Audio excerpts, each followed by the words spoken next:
안녕하세요. 오늘은 부동산 관련한 사기에 대해서 제가 의심스러운 정황이 포착이 되었기 때문에 이 부분을 중점적으로 다뤄보려고 합니다.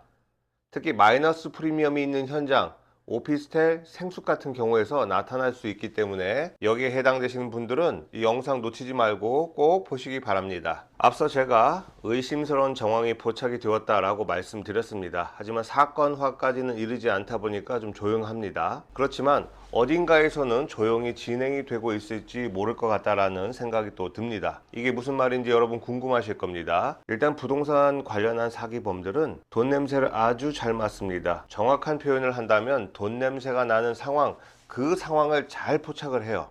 그동안 있어 왔던 유형, 형태도 보면 그런 돈 냄새가 날 만한 상황이었습니다. 그래서 오늘 제가 소개하는 현장 소식은 바로 돈 냄새가 날 만한 그런 현장입니다. 바로 생숙이나 오피스텔 위주인데요. 요즘 최근에 지방 경기가 어렵다 보니까 특히 그 중에서도 아파트보다는 오피스텔 생숙의 거래가 거의 없습니다. 그러니까 1억대 이상의 마이너스 프리미엄이 나오는 현장도 있다 보니까 이 분양권을 들고 있는 매도자분들의 심정을 이용한 사기가 꿈틀꿈틀 지금 흘러나오고 있는 것 같습니다. 아마 뉴스화가 될 때쯤 되면은 피해자분들이 꽤 많이 속출할 것 같아서 제가 오늘 집중적으로 이 부분에 대해서 말씀을 드리도록 하겠습니다. 오늘 얘기하고는 부동산 사기의 유형은 먹튀입니다. 먹고 튀는 거예요. 과연 어느 지점에서 먹고 튈 것인지, 우리는 이러면 명의변경 절차의 구조를 잘 이해하고 있어야지만 이 먹튀를 예방할 수 있습니다.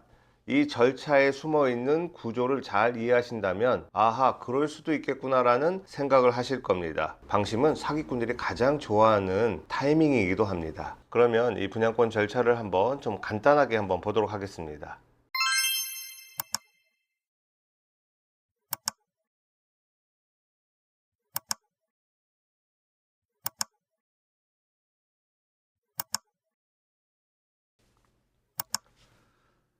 이렇게 분양권 전매 절차를 6단계에 걸쳐서 제가 구분을 했습니다. 가장 고전적인 사기 수법은 이 계약금 입금 후 먹튀하는 경우입니다. 계약서 작성하기 전까지 대부분은 전화나 문자 등으로 신분증이나 아니면 서류 등을 확인하게 됩니다. 이게 위조가 된 케이스가 좀 많죠. 금매라고 하면 매수자 입장에서는 마음이 혹할 만합니다. 이 부분을 좀 조심하긴 해야 되겠죠. 이 계약금 입금 단계에서는 매도자를 사칭한 사기가 주로 이루어지고 있습니다. 하지만 매수자 입장에서 사기를 치는 구간이 있습니다. 바로 명의변경 신청과 명의변경 완료 통지가 있는 이 사이 구간입니다. 그래서 제가 명의변경 신청 그리고 명의변경 완료 이렇게 구분을 했습니다. 통상 명의변경 이렇게 통칭해서 절차상에서 이야기를 하는데 제가 이렇게 나눈 이유는 바로 이 상황에서 사기치기가 딱 좋은 구간이기 때문입니다. 마이너스 프리미엄이 꽤 된 경우에는 특히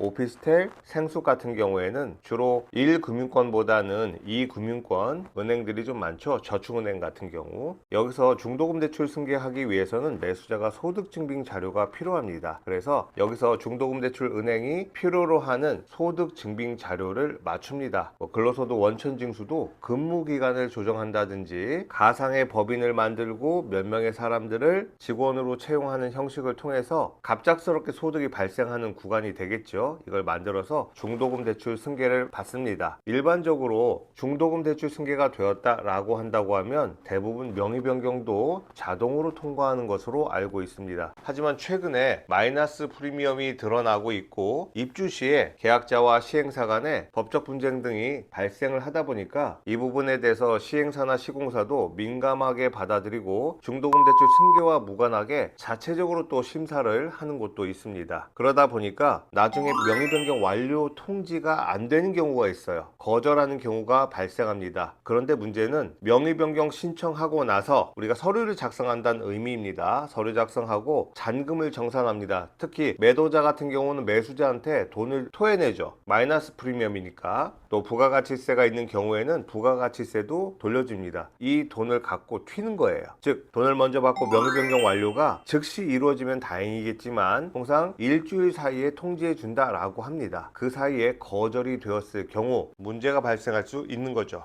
그래서 이런 경우에는 개인 간 거래할 때는 조심해야 됩니다. 매수자 입장에서는 이렇게 생각할 수 있습니다. 아니, 내가 명의 변경까지 받아왔는데 돈을 어떻게 받지 않느냐라고 할 수 있겠지만, 이 구간 명의 변경 완료가 되어야 합니다. 이 구간이 사기치기가 딱 좋은 구간이에요. 이제 여러분들은 내가 부동산 거래를 많이 했다, 분양권 거래를 많이 했다라고 해서 대충 넘어가선 안 된다는 거 충분한 이유가 됐겠죠. 개인 간 거래할 때는 특별히 조심해야 합니다. 부동산에서 거래할 때는 계약금을 입금하기에 앞서서 계약자 신분증을 확인합니다. 진위 확인을 한 다음에 매수자 측에 신분증을 보내거나, 또는 신분증 같은 경우는 보내지 않고 부동산에서 확인했다라고 얘기하고 다른 서류만 넘깁니다. 개인 간 거래 시에는 매수자들이 신분증을 확인하려고 합니다. 당사자가 맞는지 알아야 되니까. 그런데 이 매수자가 정상적일 때는 상관이 없겠지만, 만약에 사기를 치려고 마음을 먹은 사람을 만났다 라고 한다면 신분증을 보내는 게 굉장히 조심스러울 수 있습니다. 왜냐하면 그 신분증을 갖고 사기칠 수 있으니까. 그래서 개인 간 거래는 각자 꼼꼼하게 조심히 하시기 바랍니다. 또 하나, 계약서를 작성할 때 우리가 통상적으로 마이너스 프리미엄 같은 경우는 계약금을 100만 원을 받습니다. 어차피 반환할 돈이긴 하지만 계약을 성립을 해야 되기 때문에 100만 원 받습니다. 그리고 만약에 무효가 되었을 경우에는 반환을 해야 돼요. 그런데 이때 명의 변경 신청하고 매수인에게 그동안 쌓아놨던 인지세 영수증이 있습니다. 분양 당시에 발행했던 인지세, 중간중간 명의 변경이 계속 해왔다라고 하면 그 건건이 인지세 영수증이 있습니다. 이걸 모아서 매수자분한테 드리게 돼요. 그런데 이게 무효가 되면 반환을 받아야 합니다. 그렇지 않으면 내가 나중에 팔더라도 이 인지세 영수증 원본이 없으면 다시 건건이 15만 원씩 다 내 돈 주고 구입해야 합니다. 그렇기 때문에 반드시 계약서 문구상에 이런 게 들어가는 게 좋을 것 같아요. 서로 간에 약정이 있다라고 하면 부동산에 그러한 100만 원 정도는 예치하고 서류가 부동산에 다 왔을 때 반환하는 걸로 하는 것도 괜찮을 것 같습니다. 자, 이상으로 오늘의 영상을 마치도록 하겠습니다. 여러분 모두 조심 또 조심해야 합니다. 방심이 곧 그들에겐 기회가 되니까요. 영상이 마음에 들었다면 구독과 좋아요, 알림 이거 제발 좀 눌러주세요. 도움이 되는